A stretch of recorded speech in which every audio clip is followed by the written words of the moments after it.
सरकारी कार्यालयात सामान्य माणसाची काम अडवून लाचेची मागणी करणाऱ्यांचीही आता खैर नाही। तहसील कार्यालयातल्या एका मोठ्या लाचखोरीच्या प्रकरणात आता एक मोठी अपडेट समोर आली आहे। लाच स्वीकारताना रंगेहात पकडल्या गेलेल्या त्या महसूल सहाय्यक आणि त्याच्या खाजगी हस्तकाचा जामीन न्यायालयाने थेट फेटाळून लावलाय। वकिली व्यवसायाची ताकद काय असते आणि भ्रष्टाचाराविरोधात कसं लढायचं याचं एक उत्तम उदाहरण ॲडव्होकेट रोहित फावडे यांनी दाखवून दिलंय। नेमकं काय आहे हा सगळा प्रकार, कोर्टात काय घडलं जाणून घेऊया सविस्तर। 1 जून रोजीच तहसील कार्यालयातील जन्म मृत्यू नोंद प्रकरणात तातडीने आदेश मिळवून देण्यासाठी 2000 रुपयांची लाच स्वीकारताना महसूल सहाय्यक अलिप सुतार व एक खाजगी इसम मारुती ज्ञानोबा वाघमारे यांच्यावर लाचलुचपत प्रतिबंधक विभागाने कारवाई केली होती आणि त्यांच्यावर गुन्हा दाखल केला होता। या प्रकरणातील तक्रारदार हे स्वतः एक वकील ॲडव्होकेट रोहित फावडे। त्यांनी आपल्या विविध पक्षकारांच्या वतीने जन्म व मृत्यू नोंदीसाठी तहसील कार्यालयात अर्ज केले होते, पण या प्रकरणामध्ये तहसीलदारासमोर लवकर सुनावणी होऊन आदेश मिळवून देण्यासाठी या लाचखोर आरोपींनी 2000 रुपयांच्या लाचेची मागणी केली होती।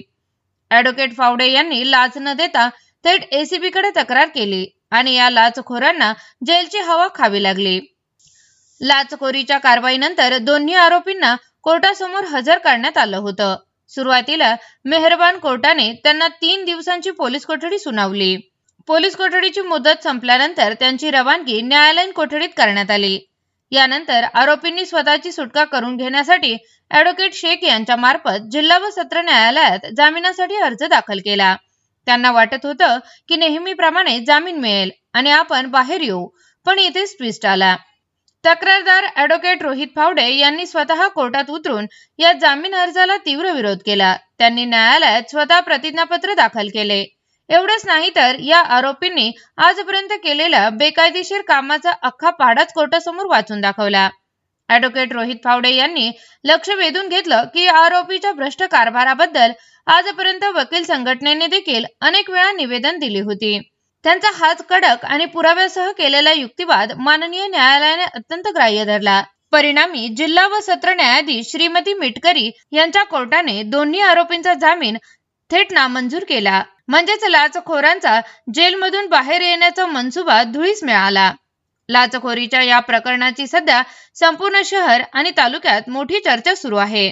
अनेकदा लोक लाचखोरांना घाबरतात किंवा त्रास नको म्हणून पैसे देऊन मोकळे होतात, पण ॲडव्होकेट रोहित फावडे यांनी स्वतः पुढे येऊन केवळ एसीबी कडे तक्रार केली नाही तर आरोपींना जामीन मिळू नये म्हणून कोर्टात जो कायदेशीर लढा दिला त्याचं आज सर्व स्तरातून कौतुक होत आहे। अशा सजग नागरिकांमुळेच भ्रष्टाचारांना चाप बसेल यात तीळ मात्र शंका नाही। दिनांक 1/6/2026 रोजी पंढरपूर तहसील येथे जन्ममृत्यू निबंधक जन्ममृत्यू आस्थापनेवर जो क्लार्क होता त्याच्या संदर्भानं आपण तक्रार दिलेली होती आणि त्या 1 तारखेला जी कारवाई झाली होती अँटी करप्शन ब्युरोच्या मार्फत त्या आरोपीला गेले 3 दिवस झाले पीसी दिली होती। त्यानंतर 7 दिवस ही न्यायालयीन कोठडीत होता। 9 तारखेला 9/6/2026 रोजी प्रमुख जिल्हा न्यायालय यांच्या कोर्टामध्ये त्याच्या जामिनावरती युक्तिवाद झाला। त्या युक्तिवादामध्ये आरोपीच्या वतीनेही वकीलपत्र दाखल करून युक्तिवाद करण्यात आला, परंतु त्यामध्ये मी स्वतः फिर्यादी आणि मूळ तक्रारदार व वकील असल्याकारणाने मी स्वतः त्यामध्ये ॲफिडेविट देऊन त्या जामिनाला प्रकर्षाने विरोध केला होता। मेहरबान कोर्टाच्या निदर्शनास हे आणून देण्यात आम्हाला यश आलं की या प्रकरणाची व्यापकता किती मोठी आहे आणि हे प्रकरण किती गंभीर आहे। साधारण पाहिलं तर अँटी करप्शन ब्युरोच्या कुठल्याही कारवाईमध्ये जर आत्तापर्यंत आपण बघितलं बऱ्यापैकी सरास कारवाईमध्ये 5-6 दिवसामध्ये एखादा जामीन होऊन जातो, परंतु गेले 10 दिवस झालं हा आरोपी जेलमध्ये होता। 9 तारखेला झालेल्या आर्ग्युमेंटनंतर तो न्यायालयाने न्यायनिर्णय हा राखून ठेवला होता। काल 10 तारखेला दुपारी उशिरा तो न्यायनिर्णय कळवला आणि ऑर्डरमध्ये स्पष्टपणे नमूद करण्यात आलेलं आहे की न्यायव्यवस्थेतील अशा प्रकारचा भ्रष्टाचाराला खतपाणी घातलं जाणार नाही किंवा यातली जी डिप्थ होती ती आम्ही कोर्टाला समजावून सांगितली। त्यामध्ये आम्हाला यश आलं किंवा किती मोठ्या पद्धतीनं किती मोठ्या प्रमाणात हा भ्रष्टाचार आहे, त्यामुळे यामध्ये आम्हाला यश आलेलं आहे। सर्व वकील वर्गातून आनंद व्यक्त केला जातो आहे। यामध्ये खरं तर रेव्हेन्यू खात्यामध्ये एखाद्या कर्मचारी किंवा अधिकाऱ्याविषयी जेव्हा असं काही होतं त्यावेळी वकिलांवर मोठ्या प्रमाणात दबाव येतो.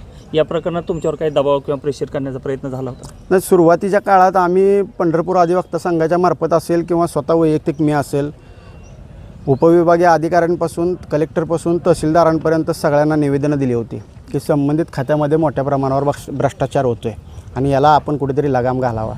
या गोष्टीची कुठेही दखल न घेतल्यामुळं आम्हाला ती कारवाई करावी लागली, त्या संदर्भातली तक्रार द्यावी लागली आणि त्याच्या जामिनालाही प्रकर्षानं विरोध करावा लागला आणि तो आम्ही हाणून पाडला विषय सगळा. आणि आज त्यांना जामीन रिजेक्ट झालेला आहे.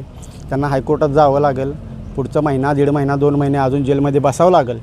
आणि तुम्ही म्हणताय ती एक गोष्ट बरोबर आहे की विरोध झाला का किंवा आमच्यावरती कुठलं बॉदरेशन आणलं गेलं का. बॉदरेशन तर थोडंफार असतंच, परंतु आम्ही चळवळीत काम करणारी माणसं आहोत. शिवशाहू फुले आंबेडकरांचा वारसा चालवणारी माणसं आहोत आणि भगतसिंह वाचणारी माणसं आहोत, तरुण आहोत. त्यामुळे या पद्धतीचं चळवळ आणि चळवळीच्या 2 बाजू आहेत. एक तर चळवळ आणि दुसरी आहे ती केसेस. त्यामुळं अशा पद्धतीनं कुठल्याही पद्धतीनं जरी आमच्यावर कुठलं बॉदरेशन आणलं गेलं, आमच्या विरोधात जर कोणी काही केलं, त्या सगळ्या गोष्टींची तयारी आम्ही ठेवून पुढं चाललो आहे. त्यांनी त्यांचं काम करावं, आम्ही लढत राहू. भ्रष्टाचाराच्या प्रकरणामध्ये आपण आकडे ऐकतो तर 50,000पासून लाखो रुपयापर्यंतचे भ्रष्टाचार किंवा लाच घेतल्याची प्रकरणं आपण पाहिलेत. या प्रकरणात फक्त 2,000 रुपयाची लाच घेतली होती, तरीसुद्धा हे प्रकरण एवढं गंभीरपणे कोर्टानं का घेतलं असेल? हां, हे अतिशय महत्त्वाचा मुद्दा आहे. आम्ही मेहरबान जिल्हा कोर्टाला हेच पटवून देण्यात यशस्वी ठरलो की या तालुक्यातल्या 90-92 ग्रामपंचायतची जी कामं जी आहेत, जन्म होऊ देत किंवा मृत्यू होऊ देत, 1 वर्षापेक्षा जर विलंब झाला तर त्या संबंधित क्लार्काकडं किंवा त्या संबंधित टेबलवरती जावंच लागतं. तर वकिलाच्या फीमधली 2,000ची मागणी होती ती. तर 90-92 ग्रामपंचायतची कामांचा आकडा किती मोठा आहे आणि याची व्यापकता किती मोठी आहे.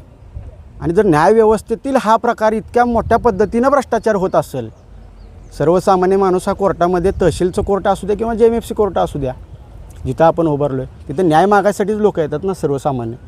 त्या लोकांना न्याय देण्यासाठी जर तुम्ही लाचेची मागणी करत असाल तर हा किती मोठ्या प्रमाणात, हा किती चुकीचा प्रकार आहे आणि ह्या कामाचं स्वरूप किती मोठं आहे, किती मोठ्या प्रमाणात तिथं कामं दाखल केली जातात. त्यातून हे फक्त 2,000 रुपये एका प्रकरणाचे आहेत, असे हजारो शेकडो प्रकरणं तिथं दाखल आहेत. ह्यांची व्यापकता किती मोठी आहे हे पटवून देण्यात आम्ही यशस्वी ठरलो.